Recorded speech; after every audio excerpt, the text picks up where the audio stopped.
ეთერშია ცოდნის არქეოლოგია. მე მისი წამყვანი ირაკლი მეფარიშვილი დღეს გთავაზობთ ვაჟა კიკნაძეს, ისტორიის მეცნიერებათა დოქტორს და ჩვენ ვაჟასთან ერთად შევთანხმდით, რომ ვისაუბრებთ ლაშა გიორგის მეფობაზე, ძალიან საინტერესო მოვლენებზე. ალბათ ერთადერთი მეფე გახლავთ, რომელიც ისტორიაში უფრო საინტერესო არის მისი პირადი ცხოვრება, ვიდრე თავად პოლიტიკური მოვლენები და ამით რაღაცა განსხვავებული, განსაკუთრებული ისტორია. ნამდვილად. სალამი ბატონო ვაჟა. მოგესალმებით. მე სანამ დავიწყებდი ამ საინტერესო საკითხს საუბარს, მინდა გადმოგცეთ ჩემი 2024 წელს გამოცემული წიგნი დიდ ბუნებოვანი მრავალმოღვაწე ეპისკოპოსი პეტრე კონჭაშვილი. ეს სახელწოდება მის მიმართ გამოგზავნილი წერილიდან არის ათონის მთიდან. ეს პიროვნება იყო ძალიან საინტერესო პიროვნება, ავტოკეფალისტი, ძალიან თავდადებული, მაგრამ სამწუხაროდ მისი საბუთები, არქივი დაიკარგა და ამიტომ ის თითქმის გაქრა საქართველოს ისტორიიდან და ეხლა მე ხელმეორედ მისი გამოცოცხლება მინდა, აი ამ წიგნს თქვენ გთავაზობთ და ორ სიტყვას ვიტყვი, რომ თითქმის 30 წელიწადია ვაგროვებ სხვადასხვა გაბნეულ ცნობებს მის შესახებ, როგორც არქივებში, ასევე პრესაში და როგორც იქნა რამდენიმე სტატია ადრეც ჰქონდა წიგნებიც, მაგრამ ეს არის ყველაფერი ერთად. რამ გამოიწვია ჩემი ინტერესი ამ პიროვნების მიმართ? ის დედაჩემის მხრიდან ნათესავათაც მეკუთვნის და ბავშვობიდან მისი წერილი პაპაჩემთან, დედის მამასთან, გაგზავნილი პოლონეთში, სადაც ის იმ დროს სწავლობდა, ინახებოდა ცხოვრება და ეხლა გადავეცი ხელნაწერთა ეროვნულ ცენტრს. ძალიან კარგი თბილი წერილია, რუსულად არის, იმიტომ რომ იქ სწავლა ყველაფერი რუსულად იყო, მაგრამ მე ვთარგმნე ქართულად, თითქმის ისევე როგორც დედანი და ის ამ წიგნშიც არის მოტანილი და მოკლედ მისი ბრძოლა ავტოკეფალიისთვის 5 წლიდან, მისი ქველმოქმედება, ურთიერთობა ილიასთანაც კი, იმიტომ რომ პირველი იყო, ვისაც დაავალეს პანაშვიდი გადაეხადა ილიას მკვლელობის შემდეგ. და ეს შემთხვევით არის, იმიტომ რომ საბუეში დაიბადა და საბუე ახლა ახლოს არის ყვარელთან და მაშინ განათლებული ხალხი ყველა ერთმანეთს იცნობდა და კავშირი ჰქონდათ. და რატომ დაიკარგა? არავინ არ ყავდა, ვინც ჩააბარებდა მის უამრავ მასალას არქივში და ამიტომ დაიკარგა მის შესახებ მასალა. მოკლედ საინტერესო პიროვნებაა, თუნდაც იმიტომ რომ ავტოკეფალიის თავგამოდებული დამცველია და საქართველოს ისტორიიდან თითქმის გამქრალი. ძალიან ცოტა მიცის მის შესახებ და აი ამის შემდეგ ალბათ თქვენც მე მიაქცევთ. აუცილებლად გავესწრები, დიდი მადლობა. დიდი მადლობა. ეხლა დავუბრუნდეთ ამ ჩვენს საკითხს ლაშა გიორგის შესახებ. ესე იგი 1206 წელს ის გახდა თანამოსაყდრო. კი, ნახოთ ამ პერიოდში, კი. თანამოსაყდრეობის დროს ჩვენთვის უცნობია, ხო? ანუ კონკრეტულად რა გააკეთა უცნობია. მოდი ჯერ დავაზუსტოთ, როდის გამევთოთ ამ თქვენი ვერსიით ლაშა გიორგი. ხო, ესეც მინდოდა ამაზედაც მეთქვა, რომ ეს ესეთი საინტერესო მოვლენა არის, იმიტომ რომ 2006, 2007 2011, 2012, 13, აი ეს წლები ფიგურირებს როგორც თამარის ასე ვთქვათ გარდაცვალების წლები და ჩემი აზრით მე უფრო ადრე ვფიქრობდი რომ 2012 წელს ივანე ჯავახიშვილის მიხედვით ვფიქრობდი, მაგრამ ანუ 1212 წელს 1212 წელს, მაგრამ ამ ბოლო დროს უფრო 1207 წელი მგონია უფრო მართალი და ვფიქრობ ამ წელს მოხდა მისი მეფე დაждომა და თამარის გარდაცვალება. და ის მაშინ როგორ ეტევა აი ხლათში ლაშქრობა და 1210 წლის ლაშქრობა? ხო, ეხლა ეს ეს ეხლა როგორ ხერხდება და ალბათ თანამოსაყდრეობის დროს მოხდა და თამარის 10 წელს ახლა ცოცხალი იყო თუ არა ძალიან რთულია მაგის თქმა, მაგრამ ყოველ შემთხვევაში ლაშა იყო ერთ-ერთი მნიშვნელოვანი ფიგურა ამ ლაშქრობის დროს და მე მგონი რომ აი მონეტაც არის 1210-ის, მაგრამ ამაზე ცნობილი ნუმიზმატია ღვაბერიძე ციალა და ის ამბობს რომ ეს არის უბრალოდ სიქა რომელზედაც ერთხელ მოჭრილი თარიღი მეორდებოდა და ამიტომ ეს არ არის 2010 წელს მოჭრილი 1210 წელს არამედ ეს არის უბრალოდ სიქა რომელიც მე ეს არ ნიშნავს აუცილებლად იმას რომ უკვე ერთპიროვნული მეფეა დიახ იმიტომ რომ ესეთი ვერსიაც იყო მანამდე გამოცხადებული და აი სიმბოლიკა კონკრეტულად რატომ 1210 წელს არ შეეძლო მოეჭრათ ანუ ლაშა გიორგის საპატივსაცემო ცალკე მონეტა ამაში მე ვერ პოულობ ლოგიკას და ჯავახიშვილის ვერსია მე მგონი იყო 1213 ხო 12 ესეთი და ნუ ახლა დიდად დასაბუთებული არ არის ეგეც მე მგონი ნუ უბრალოდ ასე იფიქრა მაშინ ივანე ჯავახიშვილმა და მე ვფიქრობ უფრო 7 ახლა აქეთკენ იმიტომ რომ უცხოური წყაროებიც და ბევრი რამ მიუთითებს რომ 2007 უნდა იყოს 1207 უნდა იყოს მისი გამეფების და თამარის გარდაცვალების წელი ეხლა გადავიდეთ ალბათ თვითონ მის პიროვნებაზე ძალიან საინტერესო პიროვნებაზე რომელიც დღემდე დავას იწვევს თანაც ჩვენ გვაქვს ორი წყარო ერთი არის მისი დროინდელი მემატიანე პატარა მემატიანე სადაც თამარზეც არის საუბარი და ლაშა გიორგით მთავრდება და ეგრეთ წოდებული ჟამთა აღწერელი ჟამთა აღწერელი ძალიან კრიტიკულია მოგეხსენებათ უფრო გვიანდელი წყაროა თან ხო კი ეს არის მე-14 საუკუნის დასაწყისის ავტორია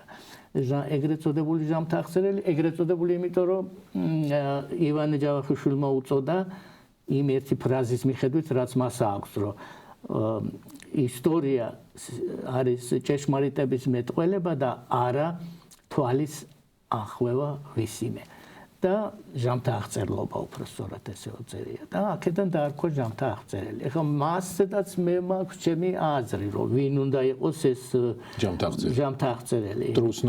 უცნობია კი.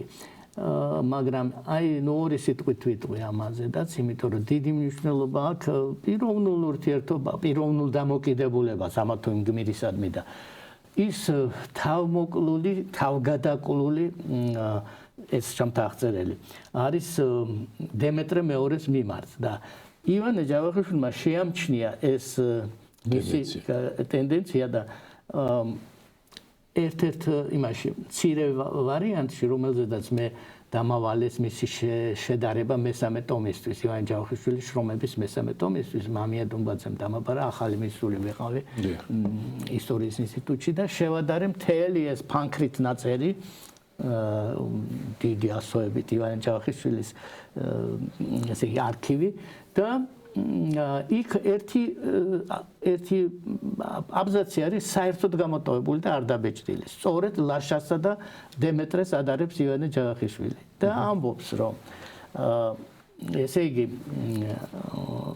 აი აქ მიწერია ეს ზუსტად ვიტყვი როგორ ამბობს ივანე რას ამბობს ამათ შედარებაზე რომ დემეტრე მეორე გიორგი ლაშას მიაგავს, მაგრამ სამაგიეროდ მისგან იმით დიდად განსხვავდება, რომ თუ ლაშამ თავისი გულის სატრფოს დაკარგვის შემდგომ სიკვდილამდე ცოლი აღარ შეირთო, დემეტრე მეორემ პირიქით ერთი ცოლით თავისი სქესობრივი გრძნობა ვერ დაიკმაყოფილა და სამსაც კი გაუნაწილა. აი ეს ეტყობა ყაუხჩიშვილმა ცოტა უხეშად მიიჩნია ესეთი შედარება და საერთოდ ამ გამოტოვა. ის იყო რედაქტორი მოკლე ვარიანტის და აი პირველად მე აღმოვაჩინე ეს ციტატა.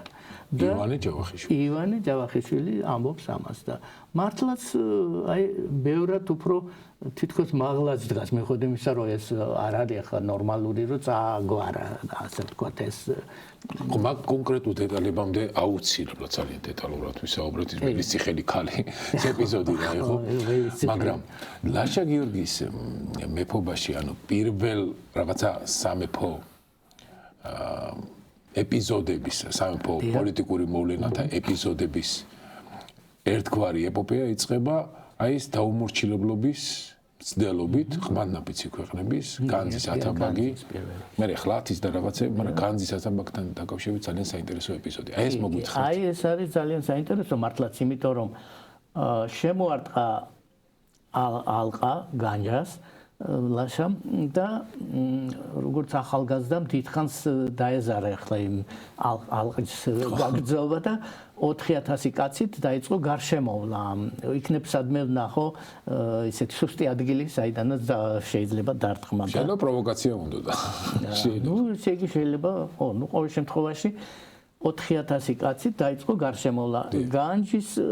განჯის როგორც ქართულ წყაროებში მისი დამცველებმა დაინახეს რომ ეს არის მეფე და ყავს მხოლოდ 4 ნუ შედარებით ნაკლები ვიდრე მათ შეუძლიათ რომ გამოიყვანონ და გაიღო ერთ-ერთი კადრები განძის და გამოვიდა 10000 კაცი და ძალიან გაუჭირდა მაგრამ ნუ ყველა ძალიან თავდადებულად იბრძოდა თვითონ ისიც ეს ამას ყველა ჟამთა აღწერელი ეგრეთ წოდებულიც ამბობს რომ ლომივით იყო და გორგასლიან დავითიანი და ესე იგი ნუ ძალიან კარგი მებრძოლი იყო და ხო თან ყველგან ხას უსვამს ეს ჟამთა აღწერელი რომ მესხნი უმეტეს სხვათა იბრძოდნენ ნუ მესხეთიდან არის აშკარად და ამავე დროს საეკლესიო პირია იმიტომ რომ ნუ ძალიან ისე საეკლესიო თვალსაზრისით აქვს აგებული მთლიანად მატიანე და ნუ ამაში ეჭვი არავის არ ეპარება რომ საეკლესიო პირია აი ამიტომ ვამბობ მე რომ ერთი პიროვნება რომელიც თან გაჰყვა დემეტრეს დაჟის დროს მოსეღდელ მონაზონი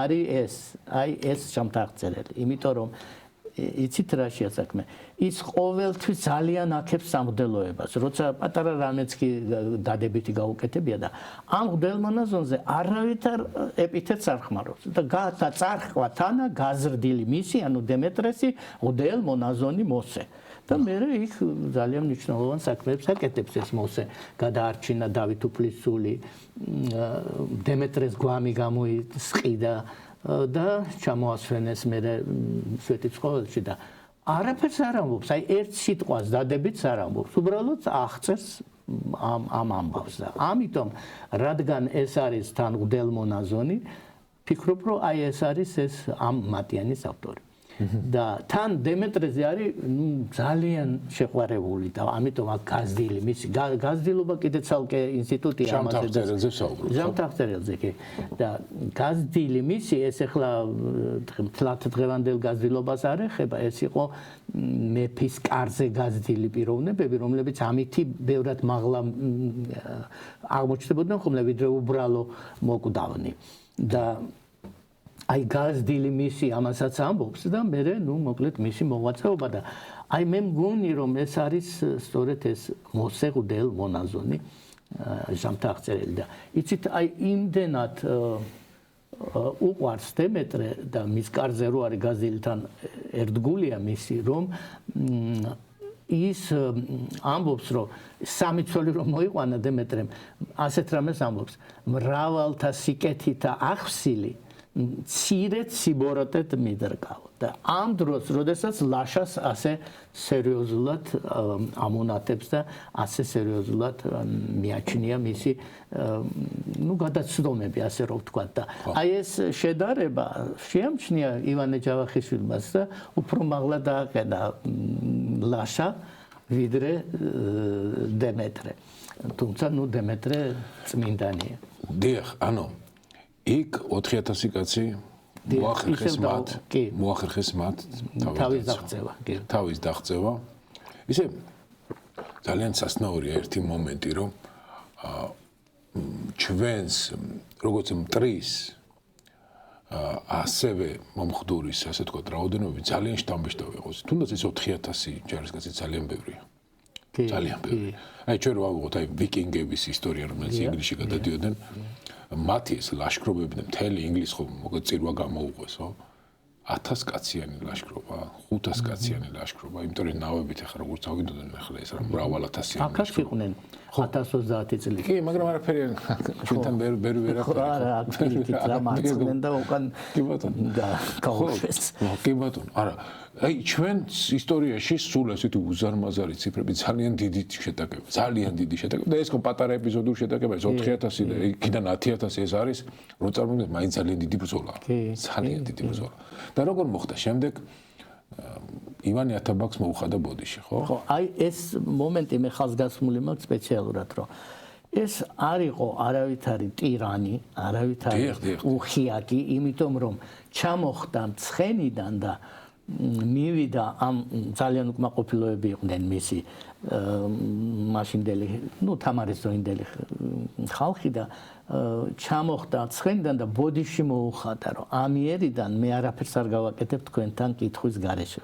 ამას ჯამთა აღწერილი გვეუბნება. ესე იგი, ახლა მეფეს კი არა, უბრალო ადამიანს უჭირს ბოდიშის მოხდა და თან ეს ხაზგასმით წერია, რომ ცხენიდან ჩამოხდა, რომ ეს ცხენზე კი არ იჯდა და ისე მივიდა, არამედ აი თავისი კეთილშობილების გამოხატულება იყო ეს, რომ თავდაბლობის, რომ ცხენიდან ჩამოხდა და მივიდა და ბოდიში მოუხადა და აი ამას ნამდვილად მისი ხასიათისთვის ძალიან დიდი მნიშვნელობა აქვს, იმიტომ რომ ის ეხლა ნამდვილი მონარქი იყო, ეს ამ დროს სახელმწიფო არის, ну გასაგებია რომ მონარქია და მე ასეთი ტერმინიც კი შემოვიღე, რომ ну მართალია ჯერ არავის უხმარია, მაგრამ პაქს გეორგიკა, ანუ მშვიდობა საქართველოსი, ჩრდილო კავკასიაში, აქეთ სომხურ სამეფოებში ყველგან შიდა საქმეებში არ ერევა ცენტრალური ხელისუფლება და გარედან დაცვას სთავაზობს. ეს არის არსი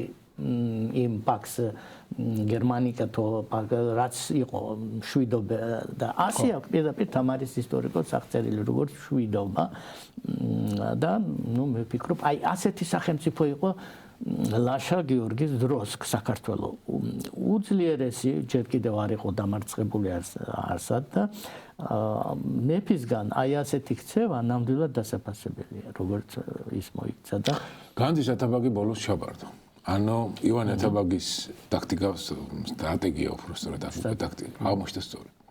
და თან ძალიან საინტერესოა ის, რომ ლაშა გიორგი მეფობის დასაწყისში ფეოდალიზმისთვის დამახასიათებელი ურჩობები, მაინც აი ეს გამოსტას გაუძლო ხლათის და ანუ იქ ხლათის საერთოდ სად არის რაღაცა სამხრეთში, ვანის ტბის ქვევით რაღაცა ჯანდაბაში და ანუ ისიც დაიმორჩილა, ანუ მან ყველა გამოწვევა მიიღო და ღირსეულად გაართვა. აქ ამ მომენტში დადებითად აღწერენ მის პიროვნებას, მაგრამ შემდეგ ხდება ძალიან საინტერესო მოვლენები. რატომ მოხდა, რომ გიორგი, ანუ როგორც ისტორიკოსი, აღნიშნავდა აქ დამიზუსტეთ შამთახწერელი ამბობს თუ მეორე მემატიანე, როცა გაათავისუფლა თამარის დროინდელი მოხელეები და უფრო თავისი თანატოლები. ამას შამთახწერელი ამბობს და აი მე საერთოდ წაგიკითხავთ რას ამბობს შამთახწერელი მასზე. მხნე, ახოვანი, ძლიერი, ლაღი, ამპარტავანი, თავხედი, თვითბუნება, უხვი, სახიობის მოყვარე, ღვინის მოყვარე. და რამე თუ იყო ყოველთა მეფეთა უმეტეს უხვი და არავისთვის მოშურნე, თავიდან ასეთი იყო მლოცველი, მარხველი და გამკითხველი და მოწყალე. მაგრამ ვით არ განისვენებდა ნადირობათა და მსმელთა, ну სმურთა წერია თანა მიდრკა სიბოროტისადმი.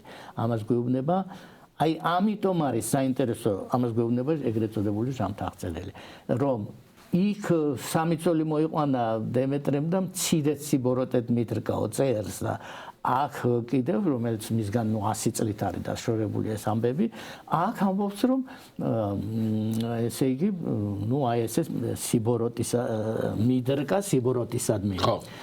და აი შეიძლება ну მე იცით რა მგონია რომ ეს არის რაღაცა აღორძინების ხანის მოღვაწე. აი პიროვნებაზე აქვს თავის თავზე აქვს გადმოტანილი აქცენტები და აღორძინება ეგ არის რომ ესე იგი ზეციდან ადამიანზე გადმოდის მთელი აქცენტები და მის საჭიროებებზე და ახლა გასაგებია რომ იქ რინდებთანაც დადიოდა და რინდები ანუ რონუდ არ ემხოლობითი და რინდი მრავლობითი და ეს იყო ისლამური ერთ-ერთი სექტა სადაც თავისუფლად სმას და თავისუფლად ქცევას დიდ მნიშვნელობას ანიჭებდა. რინდი სიმთვრალის მოყვარე, ამასაც ნიშნავს. ამას ნიშნავს კი. და ერთხელ კიდევაც თვალი დაულურჯეს ვერ იცეს. ეს ეპიზოდები კიდე, ანუ ესენი რატომ გადაწყვეტა მაინც თამარის ეპოქის მოხელეების გათავისუფლება? ანუ აი აქ მას ჰქონდა რაიმე, რა ვიცი, პოლიტიკური კურსი თითქოს და არ იკითხება, მაგრამ აი რაღაცა ალბათ ეს პასუხისგებლობები აწუხებდა, ანუ უფროსები, რომელსაც მე თხოვდნენ, ალბათ თხოვდნენ ძოლი მოიყვანე, ალბათ თხოვდნენ რა თქმა უნდა, კატეგორიულად თხოვდნენ.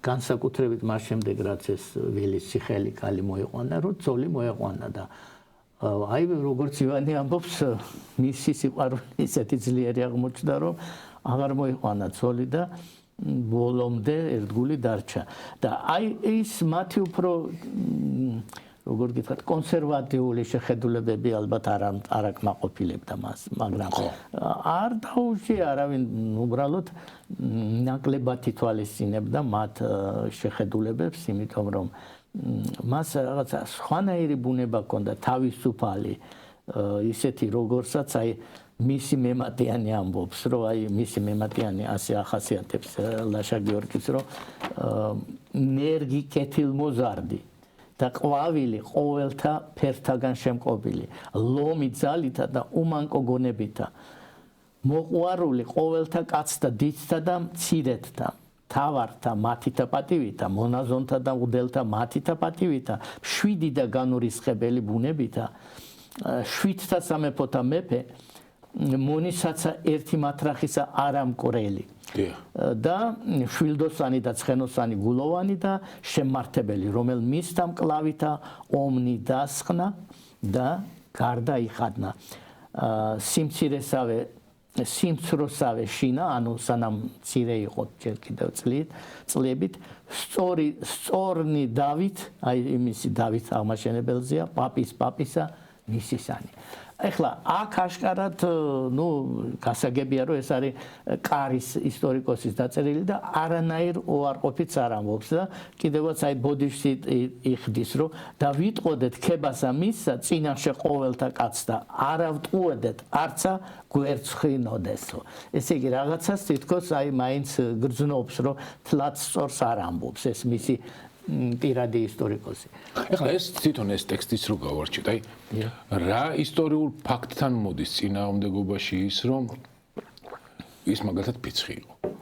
ცხადია რომ არ არის ესეთი ფაქტები, იმიტომ რომ აი მოგვიანებით ეპიზოდები რომელიც საცნაურია და შეიძლება ვიღაცა ძალიან უკვე ესე თვალი დაულურჯეს, თვალი დაუფსესო, იქ დაულურჯი კი შეიძლება ცალი თვალი შეიძლება თვალი აღარ ქონდა, არ ვიცით ეს ზუსტად, მაგრამ იქაც არ არის კონკრეტულად ეს ეპიზოდი მერე ეს ადამიანები, რა ვიცი მე დასაჯა სიკვდილით დასაჯა ამის გამო შური იძია ამის გამო ესეთი ეპიზოდებიც არ არის ესეთი ეპიზოდებიც არ არის ხო ანუ ამ ადამიანს ფაქტია ერთი რაღაცა მომენტი ახასიათებს ლაშა გიორგის რომ ძალიან უშუალო არ აქვს ეს რაღაცა სნობური დამოკიდებულება არავისთან და შეუძლია ჩვეულებრივ ადამიანებთან ძალიან ჩვეულებრივ იგივე დონეზე რომ გაითქვიფოს მოახდინოს მათში რაღაცა ესეთი ურთიერთობა ეს რომ შეუძლია ეს ხომ აი ამ წყაროს დახასიათების წყაროსთან რაღაცა შესაბამისობაში ხომ მოდის არა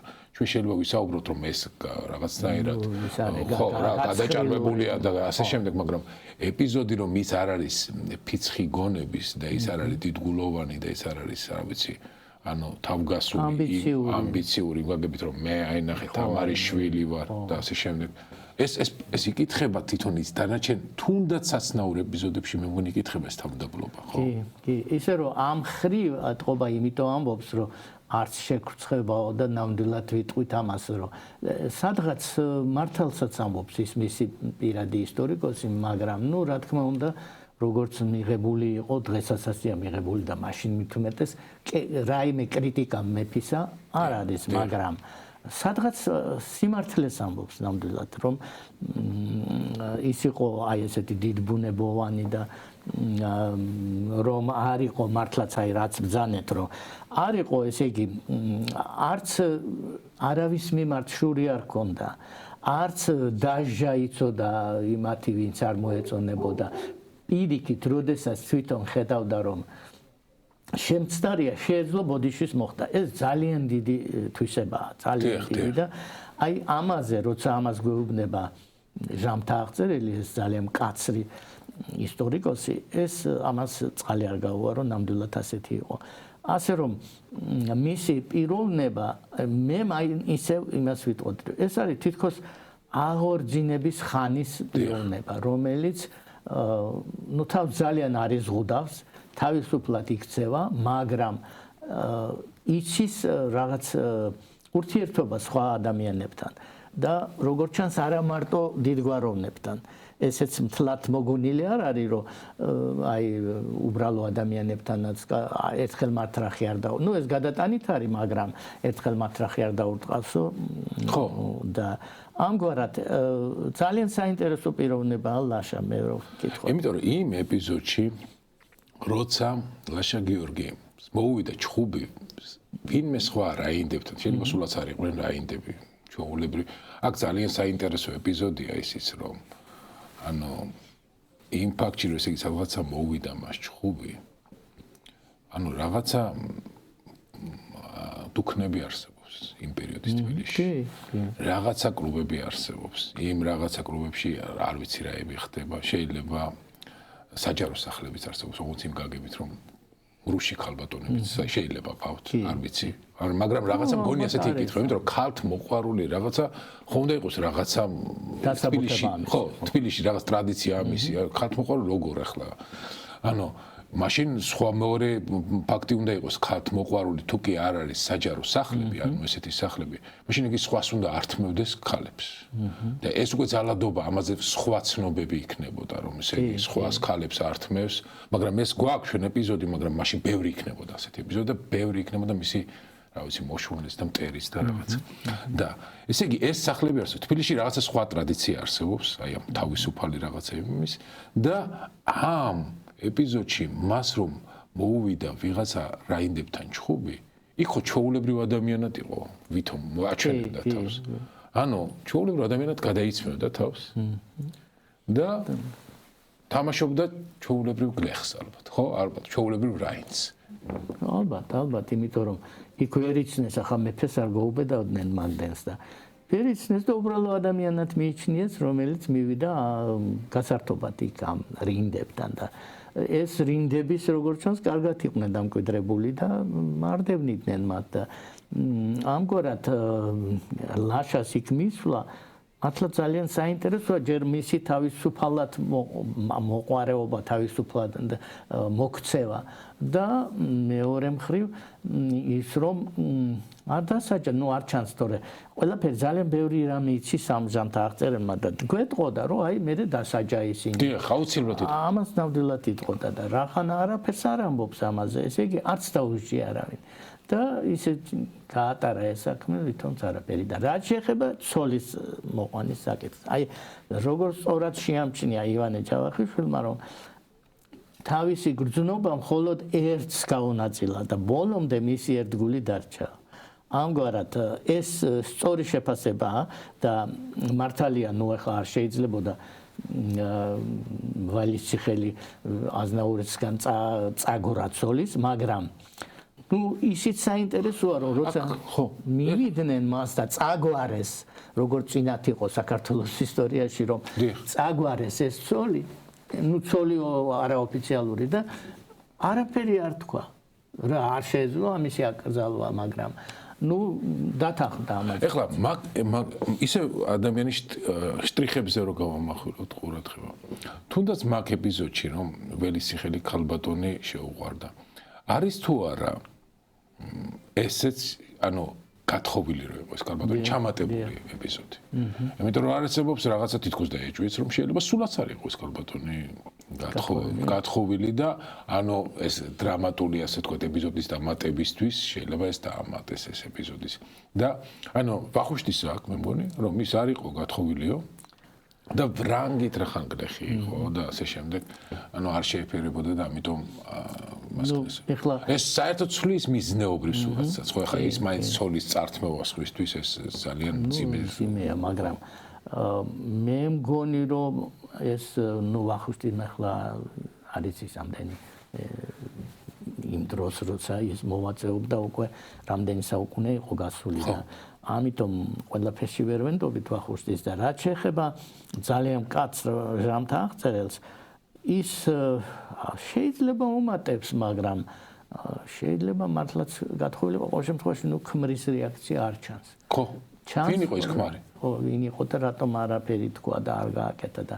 მაგრამ როდესაც წაგვარესო და ისე ქმარს მიგვარესო აი ეს ისე მინდა ამას ხაზი გავუსვა რომ ამას დათანხმდა და ნუ მოკლედ წინააღმდეგობა არ გაუწია ლაშამ და ეხლა ესეც ხო მეფეს შეეძლო აბსოლუტურად ყველაფერი გაცა აბსოლუტური მონარქი იყო და შეეძლო არ გაეშვა მაგრამ ნუ სადღაც ეტყობა მაინც ფიქრობდა რომ არასწორად მოიქცა მიუხედავად იმისა რომ შეუყვარდა ნამდვილად გააჩინა ვაჟი დავითი უფროსი და ამგვარად მას ნამდვილად შეეძლო რომ ნუ მასთან და ესე ოფიციალურად გაეფორმებინა ქორწინება მაგრამ არ გააკეთა ეს და დათანხმდა იმაზე რომ წაეგوارათ მისთვის და ჩაებარებინათო ისევ იმისთვის რომელიც საერთოდ არ ჩანს ვინ არის და რა ხო ანუ თუ კი წარმოვიდგენთ მოგოდი გონებრივი სავარჯიშო თუ კი წარმოვიდგენთ რომ ის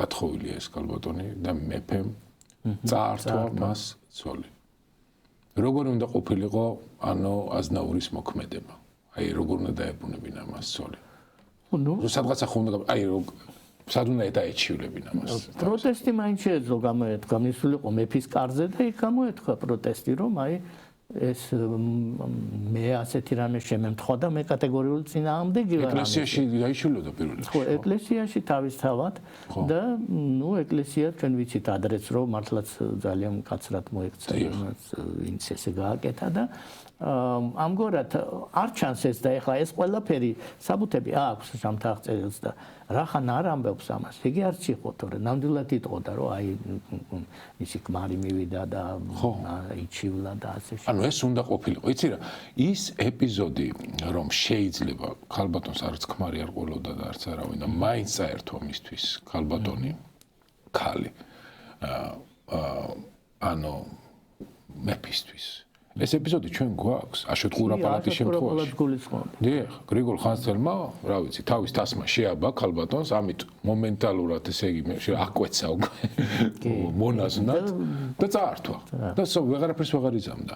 და ანუ ესეც რომ ესე იგი წაართვეს და მე ვეღარ დაიბრუნებდა, ამის პრაქტიკა არსებობს ქართულ ტრადიციაში, თუნდაც გაუთხოვარი ყოფილიყო რომ წაერთვა და ვეღარ დაიბრუნებინა. მეტყვი არის ესეთი ეპიზოდი. ხო, აი მაგას გულისხმობდი რომ საქართველოს ისტორიაში არის ეს და ხო და ნუ მოკლედ კიდევ მინდა თქვა რომ ერთი კარგი თვისება კიდევ ისა რომ ძალიან უყვარდა და ამას ჟამთა აღწერელი ხაზგასმით ამბობს რომ როდესაც ნუ და როგორც ჩანს დაჭრის გამო გარდაიცვალა ხო მონღოლები როცა შემოვიდნენ ამაზე ცალკე საუბრობთ ხო და მაშინ ძალიან ისეთი სიყვარულით დაუბარა თავის ხალხს რომ ჩემ შემდეგ რუსუდანი გაამეფეთო და ეგ კარგი მეფე იქნებაო და მე რუსუდანს კიდევ დაუბარაო რომ თავისი შვილი უკანონო მე რაც მოხდა ის ძალიან ის მე ძალიან ძიმე რაღაცები მოხდა მაგრამ ამ შემთხვევაში ხასოს ამ ჟამთა აღწერილს რომ მას ძალიან უყვარდა და ესეც ძალიან კარგი თვისება იმიტომ რომ მეფეები რომლებიც ყველაფერს მიჩეული არიან განებივრებულები მით უმეტეს ალბათ დიდი ხანი ელოდნენ ამას თამარი და სოსლანი და ამის დაბადებას და რო ძალიან უყვარდა ეს მისი დადებითი თვისება უთუოდ და მართლაც ნუ რაც შეეძლო ყველაფერი გააკეთა იმისთვის რომ რუსუდანს ემეფა და მერე მისი აი ეს უკანონო ვაჟი გამეფებული იყო. და ეხლა რაც შეეხება იმას რომ მერე რო ახლა არ შესრულდა ის რაც მას უნდოდა იმ შვილთან დაკავშირებით ეს უკვე არ ვიცი ახლა როგორ ჩანს მართლაც რუსუდანი არ იყო მაინც ის პიროვნება ვინც უნდა გამეფებულიყო იმიტომ რომ ახლა ლაშაზე სხვა შეხედულება მაინც და სხვანაირი პიროვნებაა და რუსუდანი რა ვიცი არ ჩანს ისეთი პიროვნება რომელსაც თავარი რაც საკეთებს გარბის ქუთაისში როგორც ეს ძალიან ცალკე ისტორია მაგრამ ამ კონკრეტულ დავითთან შემთხვევაში თუ კი მოიტანა სიტყვა ბარემ ვახსენოთ მან დაავალა დავითის მკვლელობა შემდეგ ანუ ჯერ ტყვეობაში ყავდა თავისთან იზრდებოდა შემდეგ კი თურქეთში გააგზავნა იკონიაში და იქ გაატანა თან წერილი რომ ეს მოკალითო და იქ არ მოკლეს ანუ არ მოხდეს გადარჩა თან იქ ანუ რუსუდანი იქცევა როგორც აი რა ვიცი ფილმებში ბოროტი ადამიანი ბოროტი განტიქმირები რო არიან აი ესე ანუ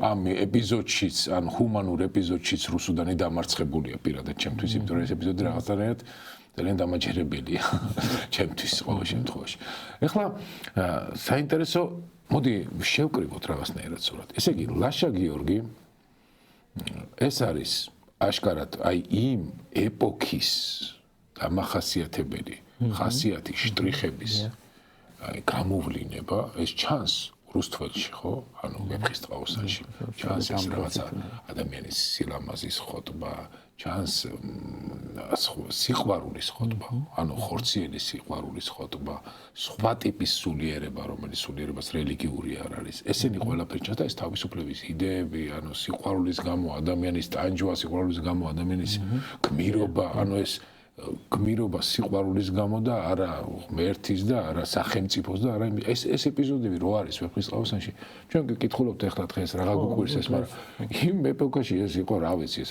რაღაცა იცით რევოლუციური იდეები იყო ამის გამო შეიძლება შოთა რუსთაველი აქედან ბოლოს იმიტომ არის იერუსალიმის დაზარში მისი შეიძლება გააქციეს აქედან კაცმა არის ისე მაგრამ ესეც შეიძლება მოხდა ხო ახლა ესე იგი ეს ადამიანი არის ესეთი მაგრამ რაც არის მისი უარყოფითვისება პასუხისმგებლობების აღება მე მგონი მაინც და მაინც არ უყვარს მე მგონი აი საიდან ჩას ეს რა ხდება სამხრეთში მოვიდნენ ვიღაცა მონღოლები არაფერი სადაზვერო ინფორმაცია მას არ აქვს და ეხლა ეს რო წარმოვიდგინოთ დავით აღმაშენებლის შემთხვევაში სცენარი სხვა იქნებოდა საერთოდ მე რომ აუცილებლად მოუგებდა ჩებედა სუბუდა ამრის ხანები ვიღაცები იყვნენ მაგრამ სხვა იქნებოდა მზაობა სხვა იქნებოდა პასუხი სხვა იქნებოდა თან პირველად ისტორიაში 90 თუ რა ვიცი ამდენი 1000 ჯარისკაცი დავხვდით აი ამ ეპიზოდზე მოგვითხრეთ ვინები იყვნენ ეს მონღოლები და როგორ დახვდა ლაშა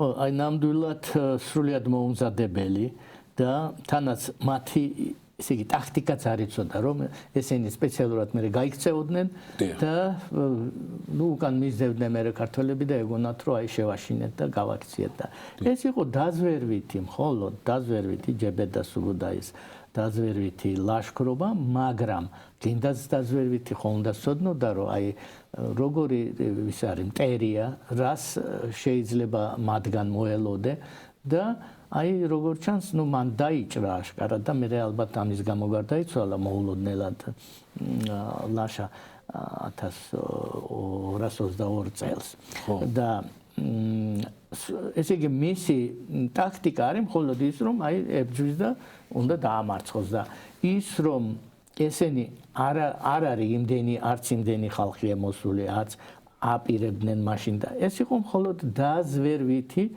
გამოგზავნილი ჯარი რომელიც მთლიანად მე გადავიდნენ კასპიის ზღვის ჩრდილოეთით იქიდან მოვარეს წავიდნენ მე შუა აზიაში და აი აბსოლუტურად წარმოდგენა არ აქვს ლაშას და სამეფო კარს ვისთან აქვს საქმე რისთვის მოდიან და რა უნდათ და რომ იმ მომენტში ისინი არ მოდიან დასაფხვრად და ამდენი ბრძოლა და ამდენი ამბავი არ ღირდა ნამდვილად ეს იმ პერიოდისთვის და ესეც მართლაც ერთ-ერთი დიდი ნაკლია რომ ასე მოუმზადებლად როგორ შეხვდნენ წარმოდგენა არ ქონდათ ვინ არიან რა არიან რისთვის მოდიან და მე ჯამთაღწერელი დაწვრილებით აღწერს ვინ არიან, როგორ უწოდებენ, რამდენი ტომისგან შედგება ეს თათრები, რომელსაც ქართველები უწოდებენ მონღოლს, ასე უწერია და ისე კი თათრებს უწოდებენ.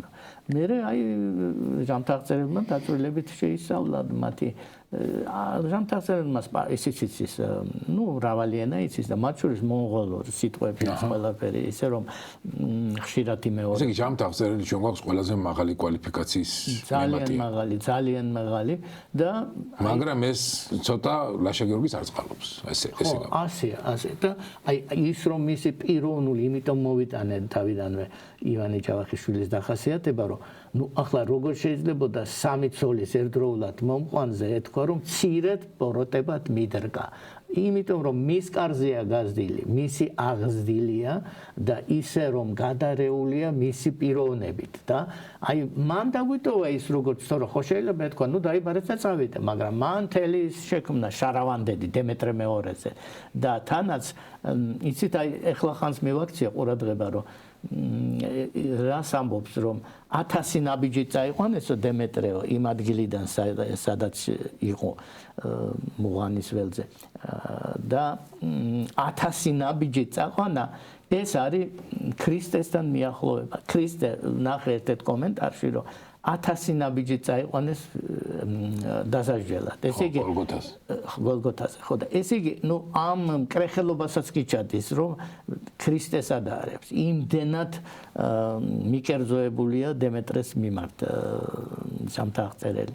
და ისევ ჯამთაღწერელზე ხშირად ბრუნდებით, იმიტომ რომ ის არის ძირითადი წყარო. ის ახლა ის არაფერს ის არ გვეუბნება ლაშა გიორგის მემატიანე, ძალიან ჩვეულებრივ აღწერს ლაშას პერიოდს და ძალიან დადებითად და აი ესეთი კაცრი მორალისტი, როგორიც არის ჯამთაღწერელი, სწორედ აი მისი გადმოცემა არის საინტერესო, მისი აზროვნება საინტერესო და ის ძალიან მკაცრია ლაშას მიმართ, აი ზედმეტად მკაცრიც კი არის, იმიტომ რომ აგერ გეუბნებით, იმიტომ მომყავს დემეტრეს მაგალითი, რომ დემეტრეს სულ სხვანაირად შეუძლია ამ მოტივირებული მსჯელობის მიზეზი ის ხომ არ არის, რომ ლაშას აბრალებს რაც დაგვემართა.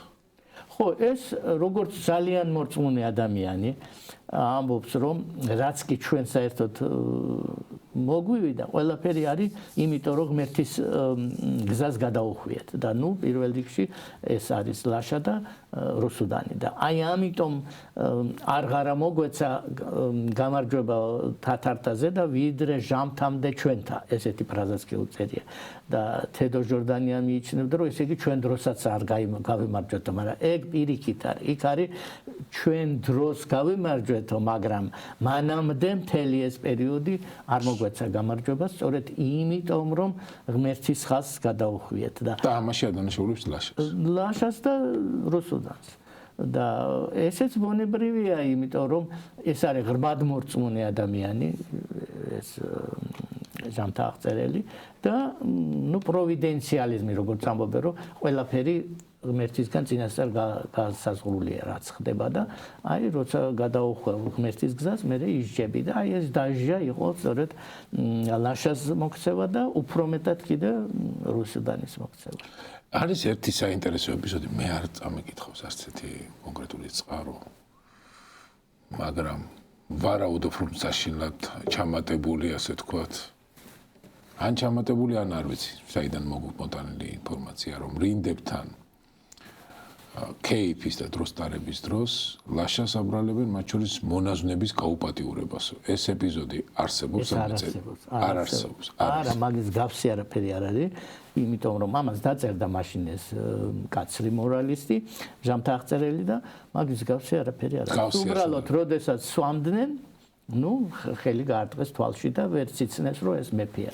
და სხვა ეგ არის მე უკვე ეს არის ლაშარელას და სხვა რაღაცა არასერიოზული გავრცელება იმისი, რასაც გვეუბნება ჯამთაღწერი. როცა დაიჭრა და თან ძალიან საინტერესოა, რომ 1220 წელს იყო ეს ლაშქრობა მონღოლების, მაგრამ გარდაიცვალა 2 წლით შემდეგ. ანუ ეს რაჭრელობა იყო, აი ესეთი 2 წელი, თან მე რამდენადაც მახსოვს, აი ზუსტად ლაშას გარდაცვალება ემთხოვა რუსუდანისთვის ქორწილისთვის ემზადებოდნენ, მე მგონი რუსუდანი და გაეთხოვებდნენ. ანუ არ ელოდებოდნენ რაღაცა დიდ ტრაგედიას ეს რუსუდანს ისეთ ადამიანზე ათხოვებდნენ, რომელშიც არ იყო გათვალისწინებული აი ესეთი მეფეს რო ათხოვებ ეგეთი ტრადიციები, ანუ ზუსტად მეფის დას რო გაათხოვებ, აი ამდაგვარ ფორმატში უფრო ათხოვებენ და უცებ ჩაშალეს შემდეგ ის ქორწილი, ხო? იმიტომ რომ იმაზე ვეღარ გაათხოვებდნენ, ის მანაფიცი იყო საერთოდ მის ეს ათხოვები. და გარდაიცვალა. როგორ რა იყო ჭრილობა რა იყო რა აი ამაზე ძალიან ცოტა ცნობებია, იმიტომ რომ ну ისიც ამბობს მისი მემატიანეც რომ ძალიან ზოგადად ამბობს რომ გარდაიცვალა, მაგრამ როგორ ჩანს ეს ეხა რო თქვათ რომ ის მოწამლული ისრით იყო, მაშინ 2 წელიწადი ბევრია ძალიან. ამგვარად ეს უბრალოდ რაღაც ის იყო როგორ ჩანს ну ჯამთელობა ისეთი რამეა რომ მე განვითარდა, მე აშკარად, იმიტომ რომ 2 წელიწადი ბევრია და ეს დაჭრა არ მოვარეს კარგად, არ მიაქციეს ყურადღება როგორ ჩანს და აი ამიტომ მოხდა მე მისი მოულოდნელად, იმიტომ რომ ეს აშკარად ამ დაჭრის შედეგია. ესე უცბად ვერ გადაიცვლებოდა, იმიტომ რომ აი არ ჩანს, საერთოდ არ ჩანს. არც ის ჩანს, რომ აი დაჭრის შედეგად, მაგრამ რო დაიჭრა და მე 2 წლის შემდეგ მოულოდნელად გარდაიცვალა, ну რაღაც კავშირი ამას შორის არის. ჩვენ არ შეგვიძლია ზუსტად მომტკიცოთ რითი. ნამდვილად არ შეგვიძლია, იმიტომ რომ არა გვაქვს არანაირი. მაგრამ აი დაჭრის ეპიზოდი და 2 წლის შემდეგ გარდაცვალება აი ძალიან უცნაური. ну როგორ ჩანს, აი იცით რა, ეს განვითარდა მე ის განუვითარდა ეს, მაგრამ ну არაფერი არ შეგვიძლია ვთქვა. და არსებობს აი მედიცინაში ისტორიკოსებმა შეიძლება თანამშრომლებს მედიცინის მუშაკებთან, ანუ ჭრილობა, ფიზიკური ჭრილობა, რომელმაც შეიძლება 2 წლის შემდეგ მოკლას. აი მაგალითად ბაგრატიონი პეტრე ფეხში დაიჭრა და 1 წელიწადზე მეტი არ უმკურნალეს კარგად და მე გარდაიცვალა აი ფეხში დაჭრილობისაგან. ასე რომ ასეთი რამე არსებობს. არსებობს, კი. მაინც 2 წელია, ერთი არ არის. ხო, ერთი არ არის, მაგრამ ერთიც ბევრია, ერთზე ცოტა მეტი კიდევ აღწერილია, რომ ძალიან ცუდად უმკურნალეს, ფაქტიურად არ იყო წესიერად ნამკურნალები ეს პეტრე ბაგრატიონი და ამგვარად არსებობს ეს რომ დაჭრისგან თანაც ეს გულთან და სადმე კი არ იყო, აი ფეხში იყო დაჭრილი და მე წელიწად ნახევარზე დაახლოებით მე გარდაიცვალა. ასე რომ ალბათ მით უმეტეს ახლა შუა საუკუნეებში რა იყო კურნალობის არაფერი არ იყო. მოწვა უბრალოდ ჭრილობის და მორჩა, მეტყვი დანარჩენი ლოცვა. დანარჩენი ლოცვა კი ეს. ხო, მაგრამ აი თავად ეპიზოდი კიდევ ხო არ მიანიშნებს იმას, რომ აი იმ ქორწილისთვის მზადების პროცესში ლაშა ან სიმთვრალისგან, ან მომწამლისგან უბრალოდ იმ სიმთვრალის რაც ახასიათებს. ლაშა ალბათ უბედური იყო მაგ მომენტში, იმიტომ რომ მას აღარ ყავს თავისი საყვარელი მოღლა და ის რომ უყვარდა მე მგონი დასტურდა. ეს აშკარა. მე ძალიან ნიჭი მეპარე ჩემი პირადი აზრია, ცხადია შეუძლია არავის არ გაიზიაროს, რომ ლაშა გიორგიმ ვინმეს წაართვა.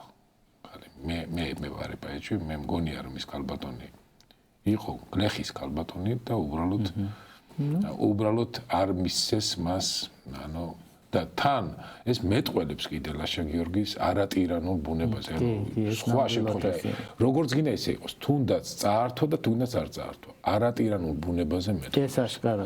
იმიტომ რომ ვერავინ ვერ გაბედავდა ამ კერძო რაღაცა მის გადაწყვეტილებაში ჩარევას. და აქედან გამომდინარე მეპარება ეჭვი, რომ ის ქალბატონი იყო გათხოვილი, იმიტომ რომ ესეც მაინც ტირანული ასე თქვა გამოვლინება, რომ ვიღაცა კაცს წაართვა ცოლი. თუ კი აქ ხარ ამ ეპიზოდში ხარ ტირანი და მე მომდევნო ეპიზოდში არა ხარ ტირანი, ისევ ქალი რო წაგართვეს და არაფერს არ ამბობს, რაღაცა არალოგიკურია. უფრო ლოგიკური არის, რომ მას ის ქალბატონი არ იყო გათხოვილი, ესა ლაშა გიორგი აშკარად ძალიან თავისუფალი, რბილი და მხიარული ხასიათის ადამიანია, რომელსაც თხოვენ აი ამ სიმკაცრეს. კი, ეს აშკარად თხოვენ, აი სწორედ იმიტომაც ჩამოიშორა ეს დედის გარშემო არსებული წერე, რომ ისინი რაღაც ძალიან ისე პასუხისგებლობას თხოვენ. ამას კი არ უნდა. კი, ეს აშკარაა. ეს კიდე უფრო ჩვენებური ახალგაზრდა.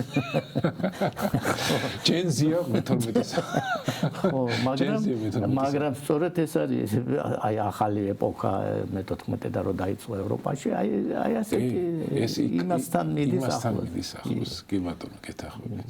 ძალიან საინტერესო ეპიზოდია ლაშა, მართლა საინტერესოა და ცოტა სხვანაირი შეფასება უნდა მე მგონი ლაშას ეპიზოდს.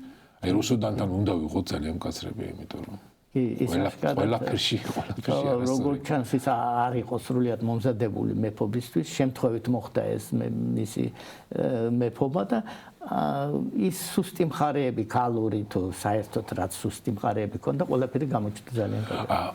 ის ფაქტი რომ რუსუდანს ყველაზე ძლიერ მოწინააღმდეგებთან ქონდა საქმე და მან ისეთი ძლიერი იყო მოწინააღმდეგები შეიძლება ლაშა გიორგიც ვერ გამკლავებოდა მას თუნდაც რომ არ მომხსნოდა ეს ტრაგედია და შეიძლება წარმატებული მეფეების რომლის მაგალითად იმასაც კი გაჭირებოდათ ახლა მონღოლები რომელსაც ჩინეთი დაიყრეს იქითკენ რა ვიცი აი ვინ არ დაამარცხეს ხო და ხო შეიძლება დამარცხებულიყავით ნებისმიერ შემთხვევაში მაგრამ ეს ეპიზოდები ხომ ეს კონკრეტულად მისი გადაწყვეტილებებია როგორც არის დავით შემდგომში ულუდ წოდებული რომ როგორღაც მოაკვლევინო სხვას რომ თავისი შვილი გამეფდეს. ხო, აი ამასაც ჯამთაღწერილი ამბობს, მაგრამ როგორ ჩანს მაგას არ იგონებს, როგორ ჩანს ეს მართლაც ხო, ისეთი დეტალები აი ეპიზოდში არის რაღაცა დეტალი, ლოკაციებია, ის სახელგვარებია.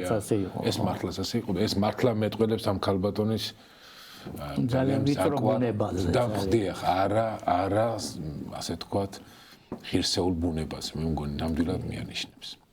მადლობა ბატონო ვაჟა, ძალიან საინტერესო იყო. და რუსუდანზე შემდეგ გვექნება ძალიან დეტალური საუბარი. კი ბატონო.